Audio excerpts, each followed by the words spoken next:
Perfect, perfect. All right. Hey, everybody, appreciate y'all being here. Thank you for joining us for this edition, July the 26th edition of Sunday Dinner. This is part of our bigger conversation, our Sankofa Sundays. Everybody, appreciate y'all I gotta mute that. All right. Joining us for this edition. Y'all already know it's always a new learning experience every time I come in here. But let me know where you're watching from. You're just dialing in. I am getting set up and getting used to the platform changes, right? It's just consistent changes around here, but all is well. It's throwing me for a bit of a loop here. All right, Chicago's in the building. Saw that. Hey, Darius, appreciate you being here. Thank you for joining us. It's I the am going to Darius. drop an intro or intro. There we go. To get things warmed up. Some of you are maybe new to Sunday dinner. Some of you may have been here before, but it's a pretty good open discussion that we're going to have. But let me give you an overview of what you just walked into, and let's have a really good time and discussion. I think this is going to be the one I'm going to use.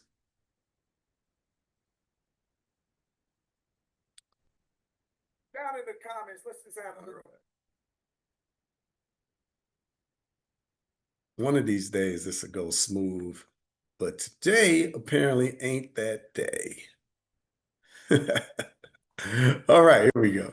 Bit of fun. Drop your favorite dish that down in the comments. Let's just have a little bit of fun. Drop your favorite dish that you remember going to grandma's house. Somebody do me a favor and drop sweet potato pie down there in the comments. Thank you. I appreciate you. But these conversations are important, and the history is critical. The experiences are important because you start to understand the weight of expectation. I'll say that the weight of expectation on us as a people in the community. We're having important conversations just like that and many more at Sunday Dinner. You got your invitation. Conversations for the soul. This is what we're doing every Sunday here at Urban Intellectuals. My name is Freddie Taylor. I'm the CEO and founder of Urban Intellectuals, and I'm your host, inviting you to Grandma's table at Sunday's Dinner. You remember going to Grandma's house, don't you? The nostalgia of going to grandma's house, right? If y'all went to grandma's house, and you know you better act right when you get up in grandma's house, right? So we are here at grandma's house reconvening the family, right? I think this is part of where we've gone astray, right? As a community, we've lost connection with our family structure. So rather than whine about it and cry about it, let's come together and talk about it and start to reconnect our community members who are ready, willing, and able, right, to have these discussions, to engage in learning and developing together and moving the needle, right, on ourselves, our families, our communities, and eventually the diaspora. Listen, we feel like the company that taught you Black history and culture with our Black History flashcards, our educational tools, our courses, and even our travel experiences is perfectly positioned to have this conversation. That's why we're doing it at Sunday Dinner. This is your official invite. Go ahead and click the link and register. Look, Grandma already been looking for you and asking about you. I ain't want to say nothing, but you're already here. Click the link, register. See you at Sunday Dinner. All right, welcome everybody. Appreciate y'all joining us for Sunday Dinner. We are back. We're on a regular Sunday, Sankofa Sundays. We're kind of changing the name a little bit. So that was a previous introduction video. I'm gonna have to update that because we're not actually doing Sunday Dinner every Sunday, but I got something special for y'all. We're calling it Sankofa Sundays, and we're doing it every Sunday, 3 p.m. Eastern Standard Time. So there's a live interaction going on centered around Sankofa Sundays. You'll see and hear more and more about that. And if you've been around the last few weeks, starting in the first Sunday of July, you've seen some of those discussions, right? So Sankofa Sundays is coming. We got a link that you can go sign up for and all that good stuff. But I will say, if you are connected to our YouTube page, that's where you will see all of the action. So if you're not following our YouTube page, please do so. Now I'm going to drop the link over there for that. Let me get that pulled up here. Bam. All right, yeah, so please join us on YouTube. Of course, it doesn't want to give the actual link. HTTPS. There we go. I think that's the one. All right, so this should work. That should be a clickable link. But please join us over there on YouTube if you're not already in our YouTube family. There's a lot of action happening over there. And we're getting into long form content, right? So more, instead of a lot of the shorts, if y'all been seeing those 3-minute discussions, they have been doing well, but we're getting back into our longer form content and putting that on YouTube. But we'll be dropping those every Sunday at 3 p.m. Eastern Standard Time. We're calling it Sankofa Sundays. So every Sunday of the year, you'll be able to engage urban intellectuals in our Sankofa Sundays. The first Sunday of the year of the month is our Sankofa report. So this is where we explore the history behind the headline. So there'll be some sort of current event discussion, and then we'll dive into the history behind that. Then the second Sundays is Sankofa questions. So a lot of deeper issues inside of the community and inside of the world, for that matter. We'll dive into the historical discussions beyond that and ask questions and then move forward. How can we move forward with those? Third Sundays is becoming my favorite, Sankofa stories. And inside of the Sankofa stories, we have historical fiction, right? So we'll be tackling issues through historical fiction and weaving in stories and questions around what is fiction and what is actual history that are wrapped up in those stories. And again, if you've been missing any of this, you can go to our YouTube channel and check out our long form videos and catch up with all of that there. And then the fourth Sundays of every month, it'll be these Sankofa Sankofa Sunday dinners. So the Sunday dinners that you most of you have grown to know and love, right? Give me a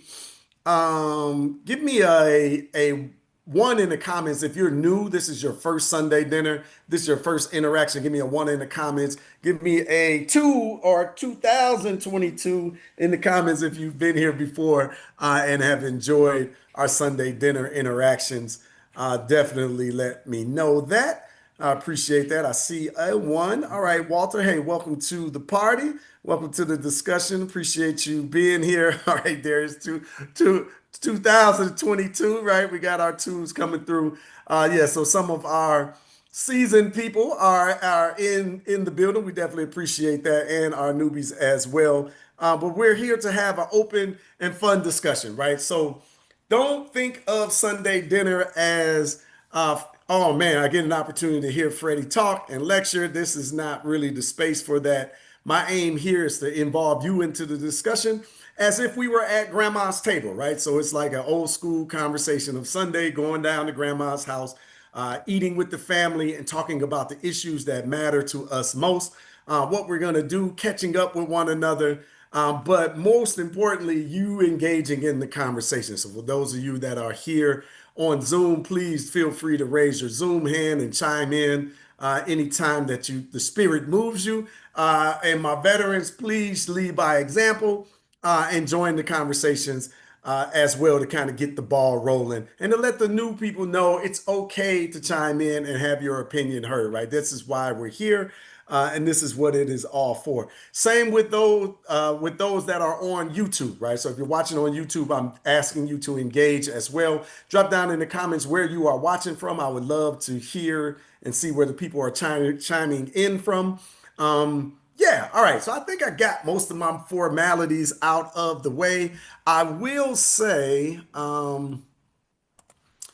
we have our own social network, and I want to make sure that I'm pushing that more and more this year. So please, if you're not on our social network, you can head over to Sankofa Universe. That's what we're calling it, so that we can have our own discussions. We can continue these discussions that we're having on Sankofa Sundays and our Sankofa Sundays, and throughout the week, we can continue those discussions on that platform. So if you're on YouTube, you go ahead and click the link here as well. You can jump over to Sankofa Universe. But it's our own social media network that is private, that's not getting caught up in the algorithms and not getting banned like we are in other places for having discussions in and around our community, and not in being bombarded by the racist element out there on the internet. I'll just leave that there. and we can continue the road. But hey, all right, I think that's enough. I keep saying that, then I think of something else that I need to tell y'all.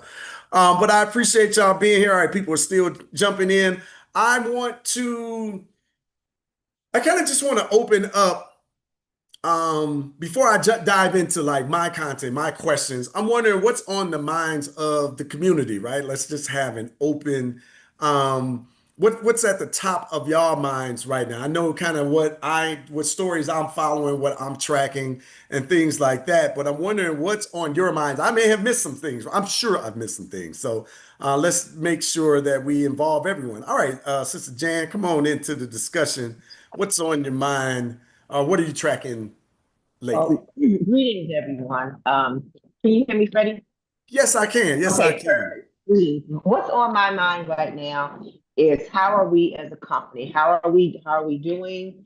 I still see the defend urban intellectuals out there, but where are we standing? How are we doing? And how do we move forward? Yes. All right.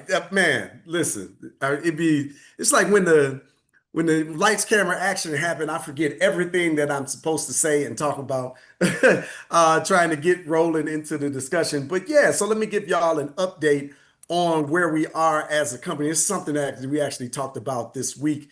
Um, but we are doing well, right? I wouldn't say we're doing great, but we're definitely doing well. The community has shown up. We are almost there. We have about I don't have the numbers on in front of me, but we still have about $40,000 to raise.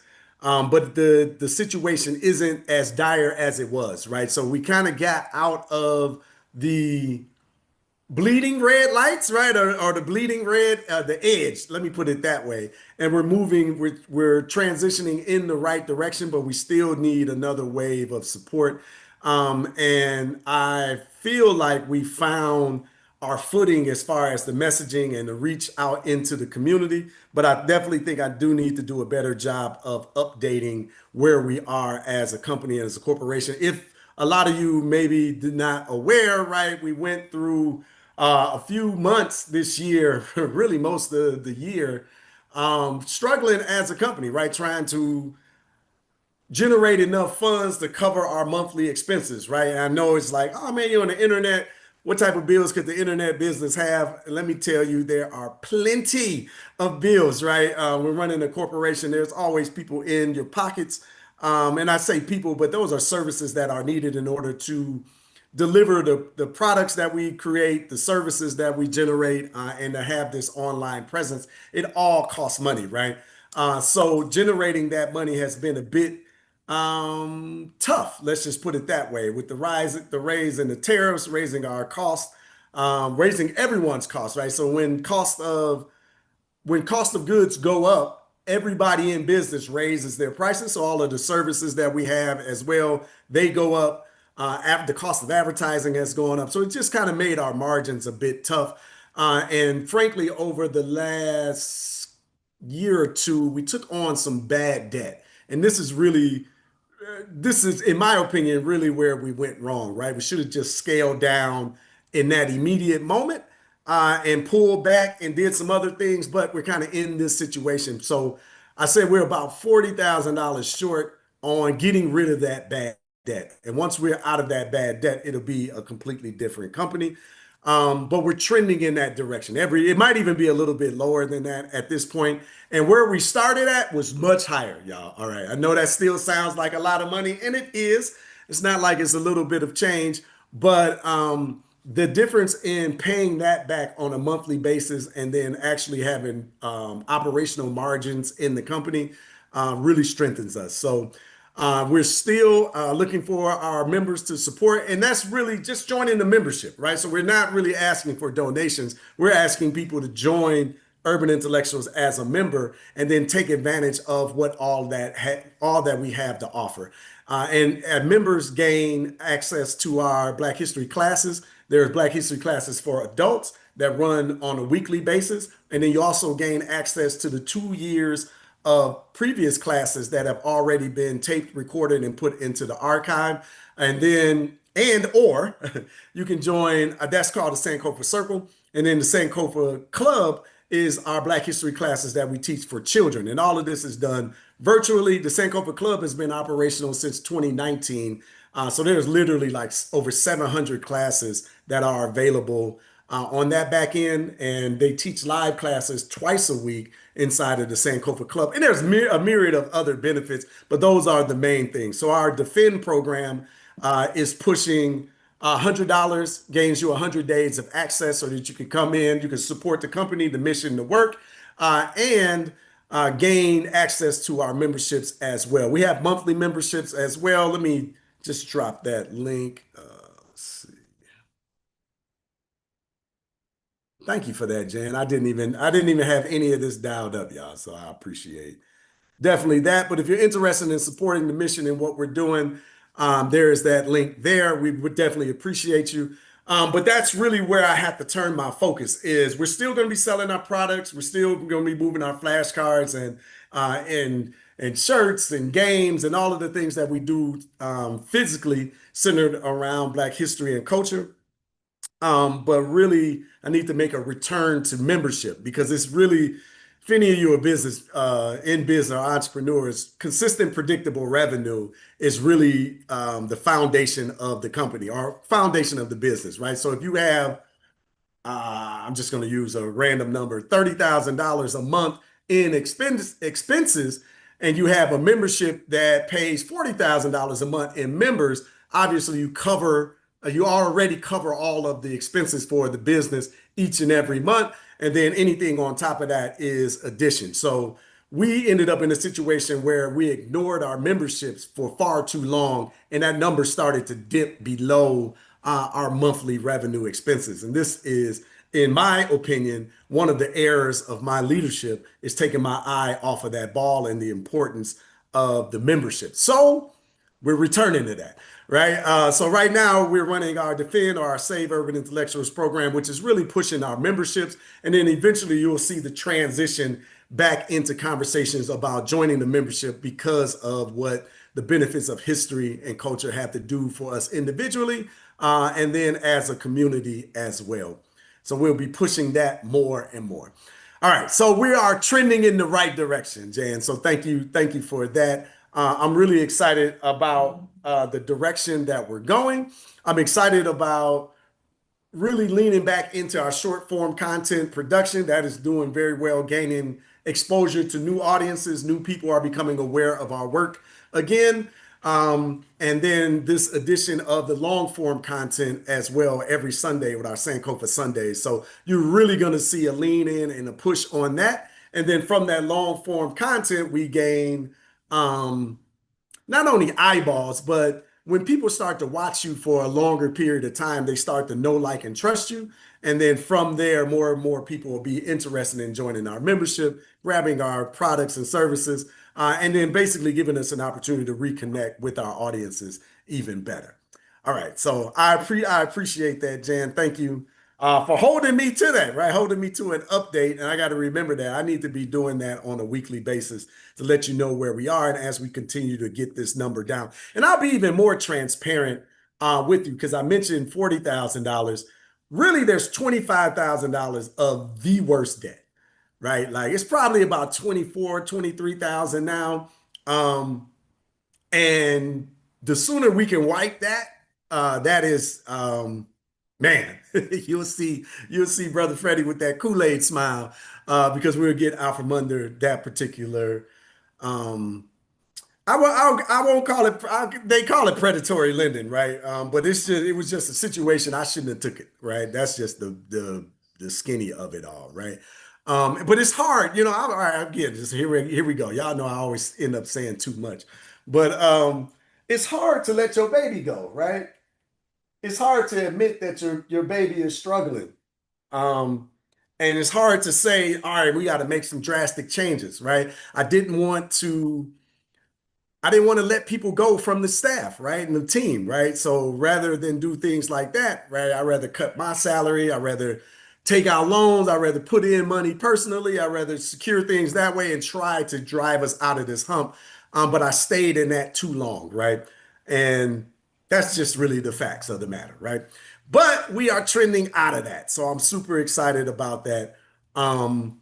And as we continue to gain more and more awareness inside of our community about what we do, because now going through this situation, I realize, and I am hot in here. I really need to turn this air down or up, as they say. All right, I got to figure that out in a minute.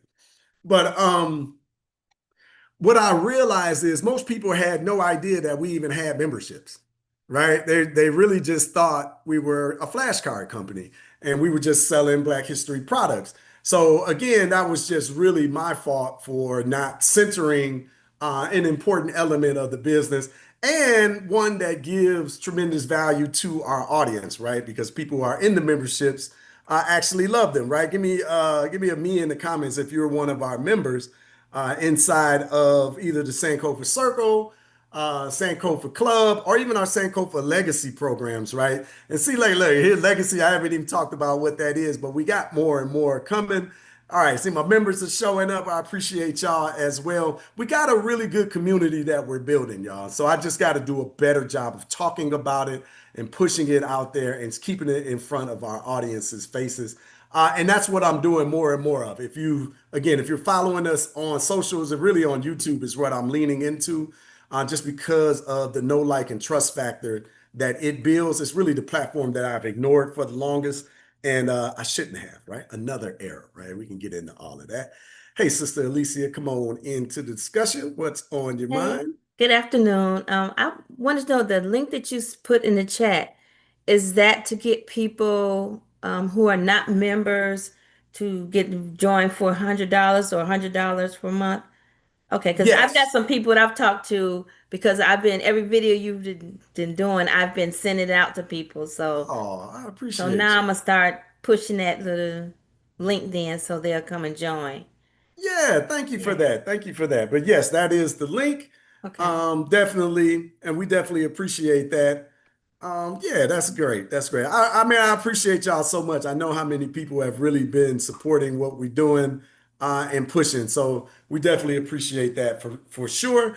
And Alicia, I got to do a better job of talking about our referral program, right? So when people refer members, like you can get a cut of their membership, right? So I got to do a better job of pushing that. Hold me to that next week. We should send out an email talking about the affiliate program because that's just another marketing technique to get more people out there, right? So it's a benefit to you, it's a benefit to us, and it's a benefit to the people that you share it with as well. So I definitely appreciate that. So what I'm gonna do is I'm gonna send this link out and then I'm gonna say, just tell them that Alicia Brown referred you. So Yes, it'll be that on would there. be yes, because there is a line in there that asks, "How did you hear about this?" So yeah, if you put your name in there, then you already know Tamiko and the team know you, so we'll get that squared away. So all right, I appreciate that. I appreciate that. All right, anything else on your mind before I turn to my discussion points here? Any news that you're following? I know the Nolan Wells saga is continuing. I know a lot of us have our eyeballs on that. Somebody tell me, is there new information? Is there a new video that has been released? I saw somebody say something like that on social media, but I can't find anything. But someone said, like, don't watch it because it's pretty disturbing. But I can't find anything concrete about that. Oh, can you put the link for making contributions? Hey, Roberta, I'm sorry about that. I dropped it over here, didn't drop it on YouTube. Let me know if y'all seen anything about that. I haven't, right? I don't know. So maybe that was just talk, but I mean that's a disturbing story, right? It's just something that's a reminder in our Once you community. do that, you can use it again. Right. Oh, okay. I thought somebody was talking. All right. So we got a live microphone. Let me get that one muted. Okay. All right. Anything else on y'all mind that you're watching? I know y'all president is doing y'all his presidential things. Did y'all see this guy called LeBron a racist? I don't even know where that came from. I believe he was in the White House Correspondents' Dinner or something like that. I don't know. Maybe I'm the only one following. I follow these stories. I got a pretty interesting feed. Um, the email connection didn't work. Dale, can you clarify that? I'm not sure exactly what that is. Good brother Walter. All right, come on into the combo, good sir. Yes, greetings, family. Hey, Um, hey. Brother Walter Morris. This is my first time um, joining this platform. I just got in and saw the text message. Okay. I came by way of, I guess it's called Urban Internationals. That's correct. Urban By intellectuals. watching Urban Intellectuals. Thank you. Urban Intellectuals. By watching a platform by a doctor, and he was showing, different facts and commenting on different um, situations involving. Uh, the Black American or African American, however you will put it, and that's how I stumbled. So I'm not familiar at all with beyond that. What is this organization about? What do you do? I just want a little background because I'm totally new to this. Thank you. Oh wow. Okay. Okay. I just thought you might have had your first Sunday dinner experience. All right. So we are Urban Intellectuals makes it fun and easy to learn Black history. That is our core mission and our core focus. We believe history creates clarity and gives context to people when they are engaging in public current issues and future issues, right? So as Dr. Clark, John Henry Clark is one of my favorite historians, always says, never discuss a situation until you understand how it came to be. So we feel like it's really important for our people to understand our history and our culture, and not just the adults, but the children as well. So as an organization, we made it our mission to try to provide that to our community. So we have about 18 physical products that we create centered around Black history and culture. Um, Chief among them being our Black History flashcards. I thought I had some handy, but we have a few decks of Black History flashcards. We have games. Everything that we do, we incorporate Black history and culture into it. And I mentioned a bit about the membership. So we teach live Black history classes via Zoom on via Zoom to adults and children through the Sankofa Club and the Sankofa Circle for adults. Then we take people on Black History travel experiences to Africa and beyond via our Sankofa experiences. But that is the totality of the organization and what we offer, in addition to our social media presence, where we obviously push more history and culture via our platforms. And these shows that you're in right now is just a way for the community to come together, talk about our current issues, and weave in some history and culture into that as well. That's a big overview, right? We got a lot going on as an organization, but really everything behind it is centered around Black history and culture, and really having those conversations, bringing the community together, and then working on our solutions rather than just our problems. All right. Sister Alicia. Yeah, I do have my flashcards, Oh, there we go. All right, there you go, brother. Thank and you. they're different kinds and they're very interesting. I took them to my family reunion and everybody was loving it. I love it. Oh, and you got the trivia. Yeah, you got the Yeah. trivia game as well. And I also have the stream board game I love it. I love it. Yeah. So bingo, and Black History bingo game. the puzzle. Got the Black History puzzle. All right. All right. And then I went to Egypt with the group, and I truly Yes. enjoyed it because there was a lot of history that was incorporated into it and was very interesting. Got a chance to meet everyone that I see on the screen but never saw in person. So, and also I'm ready to go to Egypt, Ethiopia in Nice. April. Nice. So I'm taking advantage of that history because it's very important. I Yes. tried to get my kids involved, but they were like, I think they're too far gone because of the pandemic and not being able to socialize. Everybody's like, oh no, we want to hear about Black history. So I'm trying to get the babies now to say, okay, we're gonna play some cards. And then I say, who is on this card? And they were like, I don't know. And I said, well, who do you know from Black history? Martin Luther King, Rosa Parks, Hmm. and it's like, Hmm. that's it. They say, yeah, that's all Yeah. I know. So it's kind of sad, to hear that and see that. So No, I mean, that brings up a good point, right? Because we have to shift how we're teaching history and culture to the Mhm. next generation to yeah, make them not only know the history, but understand why it's important. This is why I think context really is the key. and we have to take some different angles and we got to take it into our own hands. I mean, y'all see what the president is already doing, and it's Absolutely. not like the history and culture was being taught in the first place Mm. in the schools, right? So Yeah. we definitely have to get involved in this. Yeah, I have a young man, he plays baseball. So I wore the Negro baseball team t-shirt and I gave him one. He said, no, I don't want that because everybody on his team is Caucasian. And he's like, I don't know if they don't, like he said, they don't teach it in his school. So Yeah, he doesn't know too much about that history. And it kind of hurt my Hmm. heart because I thought he would love to have that shirt. So, but they're just malevolent to what our history is all about, and no yeah, one's like even stressing it. So we do need to stress it and let them know who you are, who you really are, you know. I think that this this brother Walter, just for my little 2 cents in it, this is an experience that is beyond what we can kind of comprehend in words. My experience with Urban Intellectual has just been phenomenal. I mean, phenomenal with my grandkids, my kids. Everything that's offered is just so detailed and deep. I think if you could just get in there for the 100 days or whatever to get the experience, you would be surprised at everything that is offered here. Is nowhere else, nowhere else. The Mhm. communication that we have, the family that has been created is just, I can't even explain how great this program. It's more than a program. It's a community. It's what we need, from the children's courses to the adult courses. And I'm not talking about, Joe Blow teaching. We have phenomenal instructors going through the history of Africa, going through just so detailed. Anything you could ever want is here.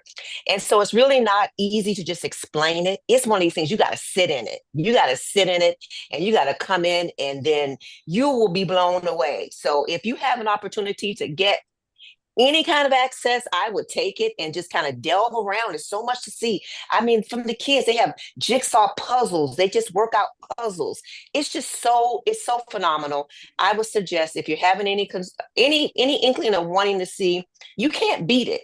You can't beat what you get here. You cannot beat it. And that's why I asked Freddie, I'm like, we need to keep our teachers. We need to keep everybody that we have on staff, because I have never ever seen anything like this for us. And thank you. And I am complete.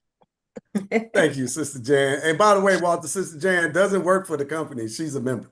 All right, that's even though we might have to make a spot for her because she explains it better than I do. So I think that's great. But it's true because we really I love to hear that. Thank you, Sister Jan. That makes me smile because like we work so hard to do all of this stuff, and it's like, man, trying to figure out if people really appreciating this. So I know y'all really do, and that definitely means a lot. And she's right. Like Brother Freddie's not the teacher, right? Brother Freddie's the student. I'm in there learning myself, but we have teachers on staff, professors on staff. Sister Gwen Edenbrand's been teaching Black history for 40 years. Dr. Aiden, right, literally has a PhD in history, teaching inside of the program. Brother Damon Tyler is a social emotional learning expert and teaching to the children. It's really a wonderful program because of the passionate people that are behind the scenes and the members that are in the community, right? So thank you for that, Jan. Yeah, I'm gonna have to make sure I clip that. We got to clip that and use that as an explanation to the program. But it's definitely much more than meets the eye. And I just, if I hit you with all the features, it'd just be overwhelming and too much. So hopefully we earned your trust here today that you give us a chance and come and check us out, or anyone that's listening and like what you hear and like what you get involved in today. But we're just passionate people, serious about bringing the community together and working with other individuals that feel the same, and just doing the work that we feel is important, right? Bit by bit, brick by brick, we are getting there. All right. I do want to have some open discussion about what's going on what's going on in the topic that I sent out, right? I did send out some topics and kind of got y'all excited um, as I stumbled through my notes here. Go. All right. So there we go. All right. Here we go. All right. All right, so the core topic that I was getting at is, America has celebrated 250 years, um, but what did Black America actually celebrate, right? So I think we kind of talked a little bit about, are you celebrating, the fourth, or some people was like, hey, Juneteenth is my holiday. There we go. I'm gonna get it out at some point. Juneteenth is my holiday. I'm not celebrating the fourth. Some people said, well, my ancestors helped build this country. I'm celebrating it all. All of this is mine. I'm just kind of wondering, where are we at still on that? Um, but did you feel like, the celebration of America? This is probably rhetorical, right? Did you feel like the celebration included our full story, right? Do you feel, well, okay, hey, let me open it up even better. So, after 250 years of America, how do you feel about the country? Or how do you think the country feels about us? Maybe let's put it that way, right? How do you feel that the country feels about us? What messages are being sent to us as a people? And how can we use that as fodder, for moving forward? Anybody want to tackle some of that? You want to dive into that? Don't be shy. Brother Walter, you jumped into the conversation. Let me just throw you into the fray, good brother. Like, just get on it. As Sister Jan said, it's only one way. It's only one way in, right? You just got to dive in, brother. So, open Oh discussion, man. man. That's all. Just good All barbershop talk. right. Let me just, I guess, give you a little background on me. Um, I'm 59 years old. Um, I'm a native of Baltimore, Maryland. I served in the United States military for 8 years, dual branches, 4 years United States Navy, 4 years United States Army and the Medical Corps.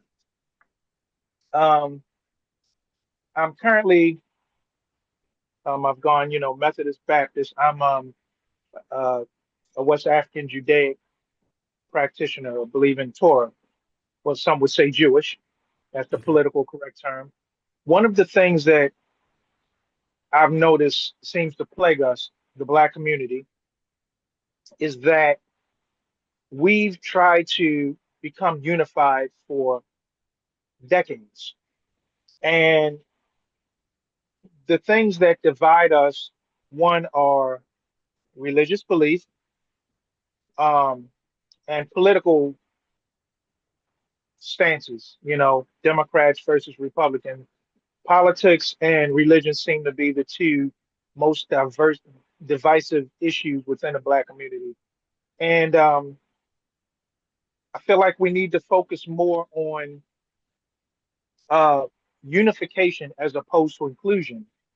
And and I was just wondering if, urban intellectuals has rooms for people of different, say, religious thoughts.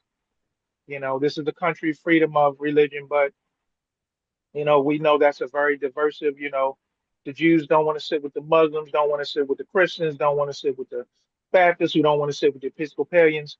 Um, and I feel like that division has always been an issue, and that's the problem. We can't seem to unify and accept each other and love each other beyond those differences. Mhm. And I'm just, I'm wondering, like I said, I say I'm 5 seconds away from 60 because I'll be 60 in 5 months. You know, is there a way that we can get over our differences and actually become, truly unified? I I digress. No, no, I love that, brother, and I love the question, and the thought, and I think you're right on, I think you're right mostly on the differences, right? Particularly when it comes to religion. My only question is, I like wrote it down too. I was like, politically, are we different? Like, most black 95% of black folks vote Democrat, and like we all got conservative values and all of that good stuff. But it's when we get caught up in, what the official party organizations are talking about, we start to fuss and fight. But I think, I think the religious differences are like serious in our community. So one thing that you will notice at Urban Intellectuals, and y'all tell me if I'm wrong, right, is you don't see me talking about religion. Like I don't talk about religion at all. Like I keep, well, and in fact, when people interject it, I either just let it go or we just continue the conversation. We're unifying around history and culture. Like we're talking to, for, and about our people, which we got more in common when we have these discussions than anything. And I'm from the ilk of like when I believe Malcolm, I'm one of my favorite speeches that he gave, or El Hajj Malik Shabazz, right, is the ballad or the bullet. And he talked about, listen, I'm a Muslim minister, you know, and he's like, that is my faith and my religion. But when I show up here, I'm a black man. Like, and we need to show, leave your religion at home. Oh, my God ain't involved. Listen, if your God is omnipotent, he's always involved or she's always involved. But leave that conversation and that rhetoric at home because it is clearly not something that you're not about to change somebody else's belief system, right? But we can change what's happening in our schools. We can change what's happening in our communities. We can change what's happening in our bank accounts, right? Like we can work together to do these things. And I think like that is the unifying conversation and factor. At least that's our angle, right? And that's my approach. And, you know, I know some people are upset with me that I stay away from all of that, right? But that's, I believe, it's more divisive than anything. And I don't think we're going to get um, a singular religion amongst us in this country, right? Like I don't think like that's reasonable, but we can have similar, we all got similar aims. We just got to continue to talk about it and focus on it. So we use history and culture for those things. I agree with you in totality because when the enemy looks at us, he doesn't care if you're Methodist, Catholic, Jew. He looks at you black, period. So I think I agree with you that we need to focus on the things that we agree on and let everything else play itself out. You Yes. know, uh, but I was just wondering though, just I mean, I'm new, I'm not a member, but again, I was wondering because sometimes people feel as if there's not a particular room with a plaque, with their, I don't know, affiliation on it, that they don't belong. And Yeah. but so I was because that's just been our an issue that's been plaguing us, division and we've been trying to become unified for decades. And it seems like now, a common nothing unites like a common enemy, Yeah. unquote. Yeah, we really need to get it together. I'm really interested in the historical part of what you have to offer. Thank you very much. Yeah. Thank you, brother. I appreciate you. And thank you for chiming in there as well. Sister Roberta. Good afternoon. It's good to Good be back. afternoon. Okay, I want to just address or add a little bit on to what you said, Freddie, in light of helping the young man that just spoke. Although it is not emphasized here, and we do emphasize history more, we have had discussions. We have had discussions, and I'm going to say on his behalf, Freddie has not shut down anyone of a different persuasion, religious persuasion, unless it got to the point where that person became rude or disrespectful of people who had a different religious persuasion. So I would say in regard to, I know he said that he doesn't encourage it, and he doesn't, but I would say, because I have been here, I'm a dinosaur, I've been here for a while. He does not stop someone who is Muslim. He does not stop someone who might proclaim to be agnostic from expressing themselves because of that religious persuasion. So I hope that that helps you in terms of whether there's a room. He never makes, nor do I believe that any of the rest of us who are really a part of this tribe and community would want anyone to feel like they could not belong and become a part, because we've got to be we've got to be about building. We've got to be about building community. And that's how we are going to be unified, by building communities. So Yes. wanted to add that little piece. Yeah, good point. Good point. I'm definitely not shutting people down, right? You got to be able to express yourself. And I do recognize how important religion and culture is to our community and our people. But yes, all right, Gwen got her hand up because she is actually the best one to answer this and and to communicate on this. So go ahead, Sister Gwen. Good afternoon, everyone. I had said I was, thank you for the hearts. I had said I was going to be quiet and not say anything, but I just had to jump in. First of all, it's good to see everybody. I usually see everybody in class. Just want you all to know yesterday was my birthday, and I had a wonderful time for my birthday. And I want to address this excellent question because this week, our whole theme for July has been we're taking back we're taking what belongs to us back, and this Wednesday, well, for the adults, it's going to be a little different. But this Wednesday for the children, and so many of the adults come to the Sankofa Club and Circle, but they come to the club as well. This is the last Wednesday for the Sankofa Club because we've been discussing that. For the adults, you all are a little behind. But my discussion is going to be about taking back I left it for the last, taking Jesus back, and why that is so important to put Jesus in the right category. So I'm not going to go any further than that. And when I say category, in the right and I'm not going to say racial because it's just one human race, but in the right cultural category and the history behind that, because so many times some of the confusion between groups is the fact that some people think that Christianity worships a white God and a white Jesus, and that is not true. Pardon me, that is what has been taught, but it is not true. So that's why we're taking this back.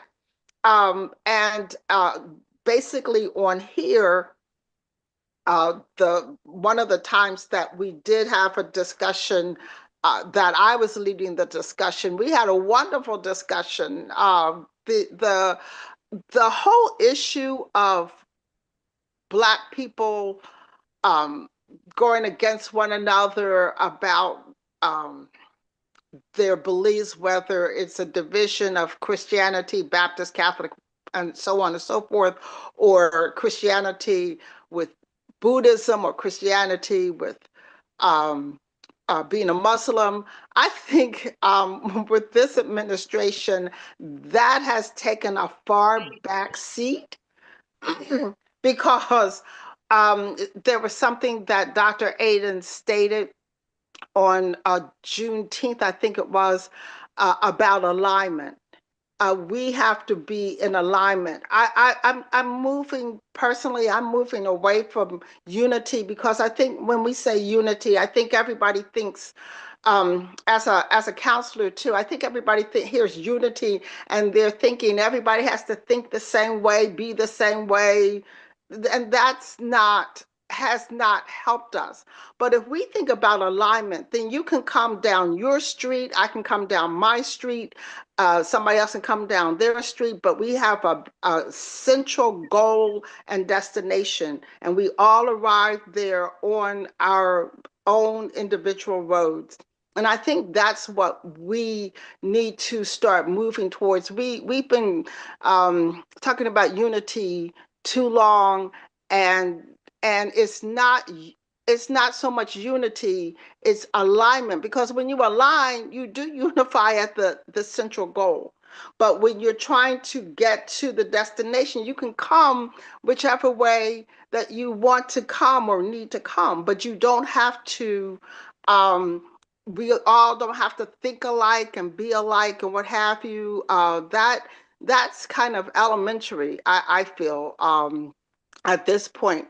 And this present administration has, I think, helped us to readjust our thoughts and our minds to the point that, as has been stated, we have to look over, step over all of the things that we use to divide us, but the things that um, brings us to the common goal. And basically, the common goal is to just to live, let live, and live in a peaceful environment, and spread that peace and uh, love to everyone as we learn about who we are. One of the biggest problems is that in all the belief systems is we don't know who we are. We still don't know who we are. And then after we go to class, because I've been a little more lenient with my I adult got it, Gwen. students, because I was having class and then I was giving quizzes, and I've kind of backed off the quizzes a little bit. But even with this, on a Sunday, uh, if you learn something new, what we don't do is we either don't retain it, or we don't remember it, or we, somebody asks us, oh, how was class, or how was this, that, class, or the discussion, or what have you. Oh, it was great. Oh, it was wonderful. Well, what did they talk about? I don't know. I don't remember everything. But and to me, that is more the major problem, because people have sat under scholars for years and years and years, and yet they don't implement it. I remember, I don't know how many people ever watched Joyce Myers. She's one of those evangelists that's on TV. But something she says is so key. She said she has all of these, she was having all of these conventions. She's gotten older now, but she would have all these conventions. And then she would say, I'm glad that you come to my conventions, but when are you going to start using what I taught? And that is key. When are we going to start using what we taught? Because um, it's one thing to, come to class and listen and what have you. I did a whole class on, it was a gentleman that said he had to leave, but I was going to say I did a whole class on how we can, not why, but how we can and how we should celebrate July 4th, because we have so many of our people who are part of building this country, starting with James Armistead. There would not be a United States of America had it not been for a Black man who was a spy. So, and I'm not going to teach any further than that. But what I'm saying is, but after I teach that, if I went back and said, now, who was the person? I don't know how many people would really remember. And I did a whole long list, and somebody said, "Oh, that was a lot." Yeah, it was a lot, and you should try to write it down and remember it. And if you don't remember it, just ask me the next week. But the key points are alignment, coming to, however you come, we come to the same goal, and that is to if we decide to stay in this country, to live in peace and harmony, in a way that gives our children a legacy, a peace, harmony, and finances, and knowledge of who we are, because those are the keys. And whatever roads that you come down on your spirituality, just let it be, because I totally agree with Freddie. You're not going to try to change anybody, but how you walk and how you talk and how you live your life, that's going to be the sermon. That's going to be where the change comes, because somebody will look at you and say, boy, that person has a personality or a light about them that I just want to be around, or I would just like to be like that person. Or I would just like to, I might not go along with I might not believe exactly how they believe, but I just want to sit down and see, how they live their life, because their light is shining. And I think that is the final thing. We as a people, we have a light. And that's why all things come at us, to distinguish that light. So we have a light that shines on, the goodness and the grace of whatever you believe. And when we walk with that light towards the common goal, the alignment, then we make the change. So just wanted to make that statement. And I see so many of my students here. Hi, everybody. I'm not camera ready. So that's why I'm not on camera, but I'm so glad to see all of my students that have come to class, and thank you for the things that you said about class. And I just, really want to emphasize, I'm going to bring back those quizzes for the adults, but try to align and remember the information. And then when we go to our goal, we get there. However road we travel, we'll get there. And Freddie, I have I'm going to go off of here now, so other people can speak. But I have another. Well, I'll wait. I'll wait till maybe next month to make that statement. Okay, thank you. Okay. All right. Thank you, Gwen. As always, yeah, she definitely articulated that much better. Sister Betsy, come on into the discussion. Okay, I attend the classes and I'm brand new to this since less than a year. Look at me. What am I? Am I part of your community? Can you tell by looking at me what I am as far as ethnicity? Of course you cannot. And I don't know. And when you talk about unity and community and us, I couldn't put a note on what I am. But I have really appreciated the things I've learned. I can't believe the things I've learned because nobody knows them where I'm from. Nobody knows them. Every time, Gwen, you bring up every time, and I open my mouth in shock that there's this information that you would think that we would have. And maybe some of it's been out there. Maybe I just haven't heard some of it. But anyway, there is that. And so I just wanted to say that. And I think it is Maya Angelou, and usually people know her name now. Maya Angelou. I think she has a famous quote, "We are more alike than we are unalike." Is that a right one? Thank you, Jan. Um, and I mean, I think that's really, it's absolutely true. So as far as what your background is or what your particular individual things that you were brought up with, beliefs, values, all that, there's there's a universal truth for so many of those things. And I don't care if you say you practice a certain religion or you have certain beliefs, truths are truths. And I believe that we're supposed to treat people right and kind and all that stuff. And it's kind of pointless to have to say that we own that. And it's different for other people. So there's all that. And then there's a couple more things I just want to throw up here. A couple of things that I've heard about. I was born in Illinois, Spring Valley, Illinois. So I guess that makes me United States, a United Statesian. My mother was born in Spring Valley, Illinois, so she is a United Statesian. My father was born in LaSalle, Illinois, a United Statesian. But my father's family, his parents, were born in Slovenia. So are they Slovenian? No, they became naturalized citizens here. They both have citizenship in the United States. But their culture, because they were my grandparents, so it was closer than some people have. So I knew some of the things about their families that they would bring up and some of the things about the history.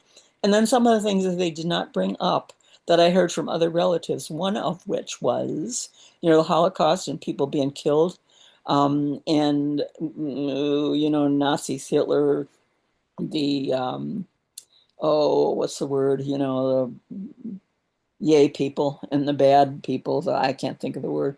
I blocked that out. But I found out from somebody else in my family, and I found it out from somebody else who told me that somebody else said that my grandfather's sister was they the Nazis went around, or whoever went around, and they said, "Oh, it's Aryan. She looks Aryan. She looks like she could be Aryan. She could be a good breeder for us." So what they did is they shot dead her husband and her children in front of her. Now, I don't know, stories get blown out of what is really truth or not. So I really don't know.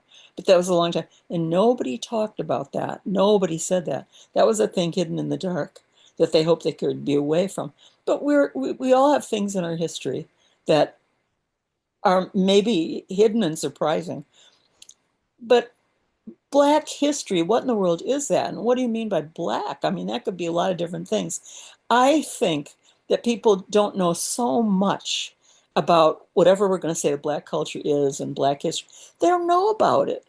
And it's taught when? It's taught at Illinois Valley Community College. I am retiring. My last day is just in slightly more than a week, the actual retirement date. But I taught at the community college there, and psychology was my major. But on the special months, Black History Month, whatever that means, that Black History thing, we had some programs, and we had a rap artist come, and we had a jazz band with a lot of Blacks in it, all that. And there was some information with the usual people that I think Jan, you mentioned, who people knew, or somebody, the names that that come to the forefront. But people don't know that stuff. Gwen, the things that you said, I'm so shocked. And it should be, what can we do to have people know more about what goes on than just having a Black History Month where you mention the same old names, Rosa Parks, and I mean, good though they are and contributions that they made, Harriet Tubman, I mean, that's terrific. But what can we do to make that more widespread? I'll be done pretty soon, but not quite just this moment yet. We Okay, that's that 1 month, and we try to do some little things. But there's so many things that aren't. I bought a bunch of flashcards. I bought the calendar for this month, and I gave a copy to our library at Illinois Valley Community College. But what can you do with it? It's got so much information on it. If you put it in a window, you can't see all the stuff that's in it. But I mean, there's so many ways. I am going to audit a class taught by a colleague there at Illinois Valley Community College, Oglesby, Illinois. Okay. Basically, people heard of Chicago, they heard of Peoria. It's a little bit closer to Chicago than Peoria than it is to Chicago, but it's kind of Chicago southwest a little bit, like that. So, I mean, those are two bigger cities that people know more about with that. But these these this information, my colleague that's going to teach this, she would be United Statesian as well. And you can't know if there's a drop of black blood or not in you. And I don't think it should have to make a big, huge difference. It sounds like I'm accepted attending these meetings, and I just can't get over the stuff that you learn every single time somebody mentions something that I'm thinking, oh, people should know about that. And I'm going to go into right now talking about, after this one little statement, my teacher, her name is Amanda Cook-Fesperman. She took a specialty in Black history. She teaches politics, political science, and history, various types. And every semester she has a class on Black history. And if it's an online class, the maximum number of people can be about 26. And if it's face to face, it's about 36. And both of them fill to so that you have people on a waiting list. You can't even fill it. And she said, it's required that you teach Black history. That's required. What? What? I didn't know that. I mean, she's taught it. She's the only one. We have more than these people. And I guess you have to have it. But like high schools, we have high schools in our area that offer psychology. And you go out, you teach psychology. They used to come to us a little bit more than they did. But if you have all these high schools, are they also required to teach something about Black history? I gotta find out more about this. I just can't get over it today, and then I should be kind of done. Um, we have Chicago has its own news station under Fox News. Good old Comcast, which I was in the territory where we used to get Chicago news all the time. Oh no, they took it away. Something about they have to have you if you live um, within the area that they map out. That shouldn't be Chicago, should be something else. They have to put you in that area. So I'm in with Rock Island and Davenport and Moline, and I care less about them. And I don't associate with them at all. But we do have Fox News, and I've never been a fan of Fox News because of all the stereotypes with them. But the Chicago Fox News, they don't push kind of their agenda that is offensive to a lot of people. They don't push it. But on Fox News this morning, I had it on just out of coincidence. I usually watch NBC. Willie Geist, he's got, interesting people and all that, one little hour. But today he didn't. They started out and they were talking about something. Maybe some of you know about this. I never heard of this. And if I did, it didn't make an impression that lasted. Chicago, Illinois, in 1919, had the biggest racial conflict resulting in something like 56 deaths. Do you know about that? It was big earth-shaking news in our area. Mm. And they put monuments to that. And today was the last monument that was being put up. And I don't know quite where, but you can go and you can walk through and you can see that. And some people, it's kind of like they make a pilgrimage. They walk through and they look at the name of Black people who were killed in some kind of racial riot. And I don't even remember. I mean, I wish I could go back to it. I'm going to look it up somewhere. It's probably online. Okay, so there's that. Never heard of it. You'd think that'd be a big thing. And you'd think when you live in Illinois that something like that happened in Chicago would come to the forefront so that you would be advised about that. Now, another thing, do you all know Emmett Till? Do you know the Emmett Till name? Mm-hmm. Emmett Till? Anybody besides me want to say who he was? Yes, we know. You want to share? You don't need to hear my noise all the time. I'm not done though, but I'm He was murdered in Mississippi for talking to a white lady or a white girl, okay. I 14 just years looked this old. up, so I've got kind of like actually he's 14 years old. And what about him? That's right, he talked with a white woman. Hmm. And she admitted that she lied About what? about him making an advancement at her or something like that. And her cousins, like her cousins or uncles, I think her uncles is the one that killed him. And they found his body, and his mother, Mamie Till, allowed the casket to be open, That's and they right. showed what he did. Oh, because I mean, it was just horrible. And they didn't Mm. want to have people see that, but she said, nope, I want them to see what they did to my boy. So she had that open, and I guess it was truly horrible. And here's the factual information from a website I just looked up. Emmett Till, 14-year-old boy, lynching in 1955 in Mississippi for whistling at a white woman Whistler, right. who was in some kind of shop. And his mother was kind of afraid for Emmett to go down there to Mississippi, but he was going with relatives and they said they would look out for him and it should be okay. Because different world, Jim Crow, all that stuff. You couldn't be whistling at somebody. You couldn't be looking like you were interested in somebody. And she said that she lied. And, too bad. He's dead. They killed him. Lynching, okay. And that is, I'm going here, for whistling at a white woman. And it is widely seen as a spark, this whole thing, for the civil rights movement, Emmett Till's death. Today, June 25th, our governor, J.B. Pritzker, declared July 25th Emmett Till Day. You're going to hear more about that. I think he can probably only do that in Illinois, and I don't know what it holds, but it's about time. In recent years, his story has received more attention as loved ones work to keep That, his memory alive, and as a country continues. I love the history, but Battle we gotta keep the conversation going, Betsy. I'm with, sorry with, because with the history of racism.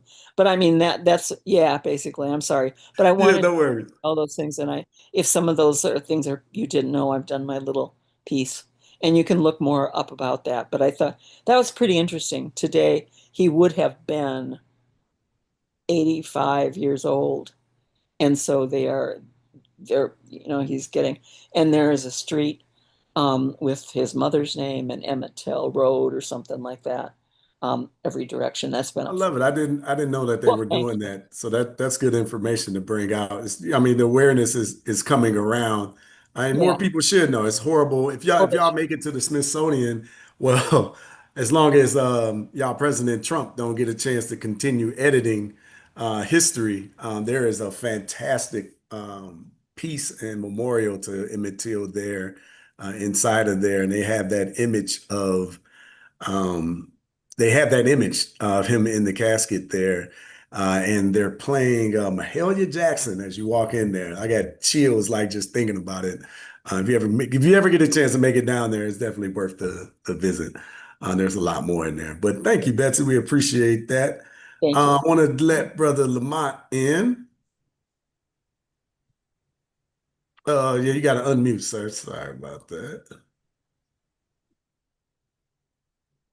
Thank you. Thank you for that. I don't know if you can see me because I can't see me. I can But see you. okay. I want to go back to your original question Let me get you up here now. regarding the 4th of July. What does it Okay. mean? But let me preference what I want to say because my wife and I have hosted an Audible Book Club, the Frederick Douglass Audible Book Club, every Sunday for the past 6 years. Oh, wow. And we just go over books on various topics. We started with Black history, then we went to economics, finance, politics, social issues, a number of things. So for the 4th of July, we wanted to talk about what does the 4th mean to us. Our group is predominantly middle class seniors. Let's say the average age may be 62 or 63. I prefaced that meeting by listening to James Earl Jones speaking what a speech that Frederick Douglass gave in 1852. The title of that speech is "What Does the Slave Have to Do with the 4th of July?" Now, he was a well-known orator in the North, and a liberal white female organization had invited him to speak. Now, I don't know what's going on in their mind. Why would you invite someone where slavery is still here in this country as the law and ask him to speak? But the brother did not disappoint. He made it clear, as in the title, what does a slave have to do with the 4th of July? So I would suggest that everyone just go to YouTube, put in James Earl Jones and Frederick Douglass's speech, because he gives it so eloquently as what happened and why we should not be apart. Now, our conversation then deviated to Juneteenth. And even though Juneteenth recognizes the slaves in Texas being freed, there are other versions of Juneteenth in other states, because all the Emancipation Proclamation did not free all slaves everywhere. So depending upon whether you're in Illinois, Missouri, or some other state, was the date you found out about it. And that was the date that they celebrate their own Juneteenth. And the last point is that I've already given you the age of our group. I was amazed at how many of our members, let's say half of them, actually celebrated the 4th. Because above all things, they saw themselves as Americans. Even though you're in this book club where we're going over history, you see yourself, my ancestors are here. I am part of this country. I will join in the celebration come hell or high water. So it's a split issue as to where we should stand, but I fall somewhere in the center of that argument. Yes, my ancestors are here. Yes, I'm part of this country, and I will not allow anyone to tell me I am not a part of the country. Eric Schmidt is a senator from Missouri. He gave a speech to a Republican gathering in which he talks about the virtues of the white people who toiled and built this country. Let's forget about the black people, the slaves who actually did all the building. And to Eric Smith, let's forget about you, because your ancestry, you've only been in this country 3 generations yourself, because your parents came from Germany. So we have to take all this into context when we look at the country and what is our right to be here. If you want to celebrate the 4th, fine, but don't forget your history. Don't forget where you come from. I'm out.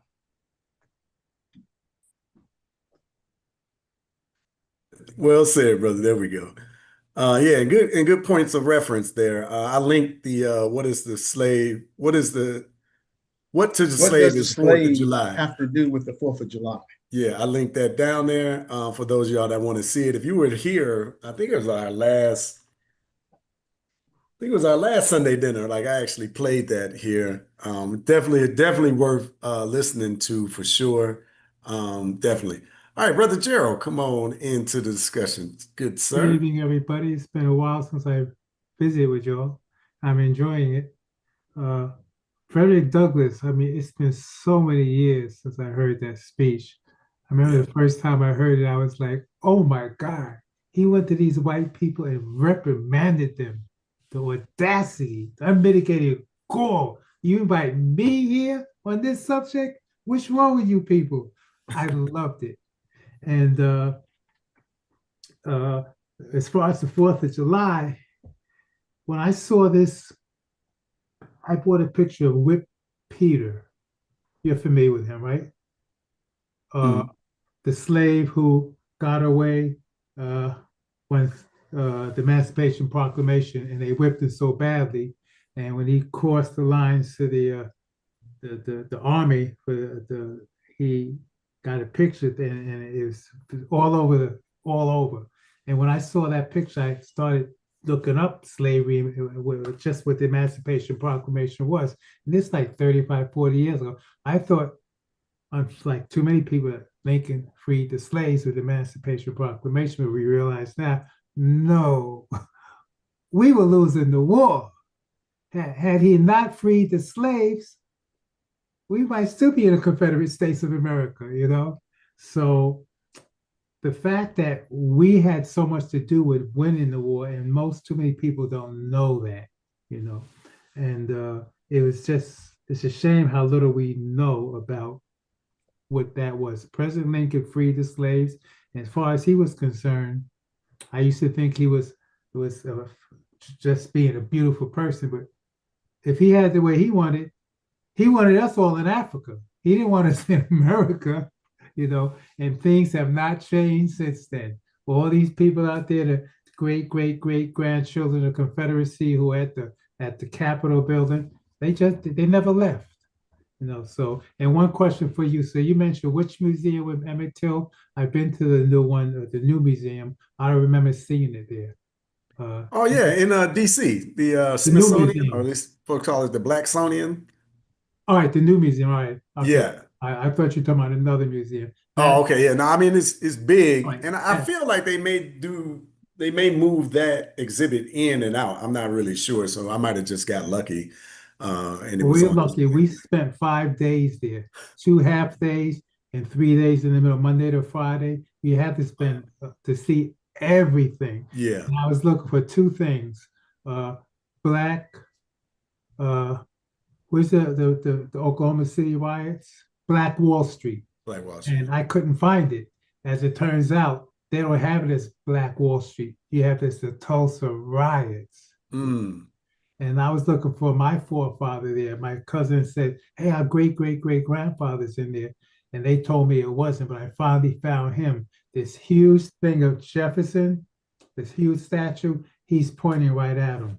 But Oh, wow. I thank you very much for that, y'all. Sorry, I haven't seen y'all in so long. I missed it.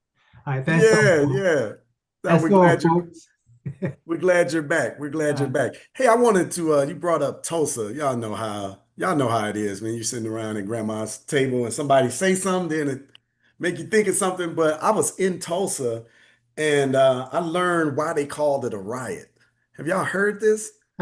Like, I mean, man, the what we've been through in this country is so sinister. It is amazing, man.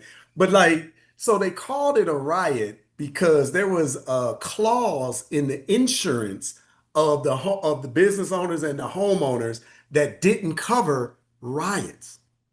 So they termed it riots, and this is why. Because if you go through the story, you find out that they weren't paid. They didn't recover any of their insurance money, and you're thinking like, this is crazy. Why wouldn't the insurance cover? But it's because the media started calling it a riot, and of course, all of this was coordinated as a coordinated effort, right? And this is how they got around it. This is why it was never rebuilt. Like they tried to rebuild and they wasn't able to really do it. It's because they called it a riot, and that triggered the clause to allow them to not pay out for that particular travesty. And it burns me up now because y'all, if you remember when I came back from the Smithsonian or the Blacksonian, I got beef with that entire museum, right? And this makes me even more angry because they know this. There's no way that little old Freddie came across this information and they don't know this. Like they know that. So then they're continuing to teach that and not shed light. This is why I say history gives context and why it's so important. And you start to realize what our community and our people have been through.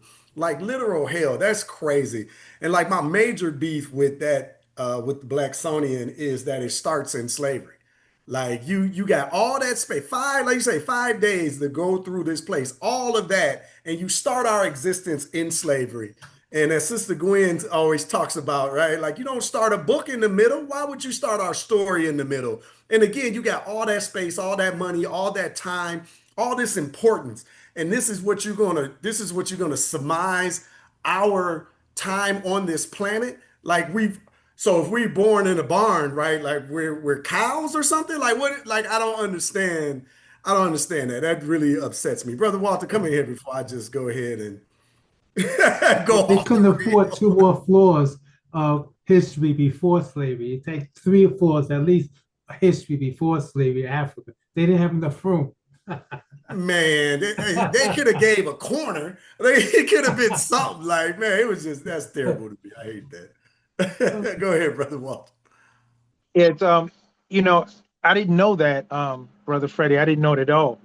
It was interesting, and when you had said that that really you were upset with the Smithsonian, it kind of, I don't know, it jogged a memory of me. I canceled my Netflix subscription about, I guess, a month ago after I saw the Kevin Hart roast. And I'm not going to go into detail about it, but I feel like we just keep going down the same road, and it's nice for us to have a day. It's like 85 years later, Emmett Till is getting a day, and I don't feel like we need another day. What we need is opportunity. We need fair opportunity to make substantial changes, significant, noticeable changes in our economic empowerment and our opportunistic empowerment in this country. And we've been fighting this battle for the longest time. Seems like we're using the same strategies. And as the saying goes, the definition of insanity is to keep doing the same thing over and over and expecting different results. I think we clearly need to find another way, because what we've been doing, from my perspective, and it's just my perspective, doesn't seem to be working. globally for the so-called black man. I digress. All right. We'll pull you back into the discussion. Don't worry about it. Let me get you back in here. No, but yeah, no, I definitely I feel you. We got to do something different. And again, just being a fan of history, like you can see how, I mean, like it's just like we do continue to repeat the same patterns. And to go to Walter's earlier conversation about politics, right? Like I don't necessarily believe I believe we need to be more politically educated. I think we engage politics like we engage religion with our emotions and our feelings. And like there's nothing emotional or you shouldn't be in your feelings about politics. And politics are about the art of getting what your community needs. You don't just vote because people fought and died for you to have the right for vote. You vote because you want something and you need something. And you're asking those candidates to give you what you want. And if they don't, you don't reward them with your vote again. Like you vote against them, you get them out. And we have just been, and not that I'm very politically literate. Let me say that I'm not the one to come and start teaching politics or anything like that. But I believe historically we've been led by the nose, and we avoid these conversations. I think we need to have more political conversations, but they need to be less emotional, right? It needs to be more educational. You need to understand how the political system works. And I don't think most of us know that. Like, I mean, I had a government class in the 10th grade, right? But like, how many people have gone back to study the political system since high school, since the 10th grade, right? And I'm sure things have changed, things have modernized. You know, Trump is flipping everything on its head. But I just don't feel like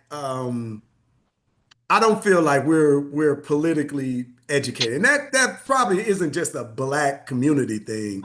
That's probably an American thing. I think a lot of us are just ignorant to how the political system works. Go ahead, I Mr. like Kirk. I like I like what the sister said earlier. You just you tapped onto something I think we need. I've been taking notes. Love We it. need I like what the sister said. I can't remember her name. I think she's a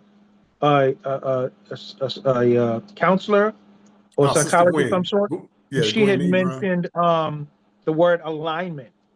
And I thought that was beautiful. And I thought she was absolutely on point with that, that we need to be more alignment versus unity. And she was on point with that 100%. As far as, you know, coming together with our relative commonalities and our relative struggles, the things we struggle with, and becoming more financially literate so that we become more financially stable, so that we have more opportunities and we can withstand some of the woes that we have. Because this is a company. This is a country that goes by finance. It's all about commerce. I'm not even going to talk about the political thing, but I think we really need to align ourselves as to what our common struggles as a people are, because there are definitely some common struggles, and I don't think that's going to be a difficult topic. It's pretty obvious, and figure out ways to work within groups. Um, like I'm in here in Reading, Pennsylvania, have little like subgroups so that we can align and communicate with those people when we're not on camera, not in a Zoom meeting, so we have contacts and speak with each other and then come together as a big group. I digress again.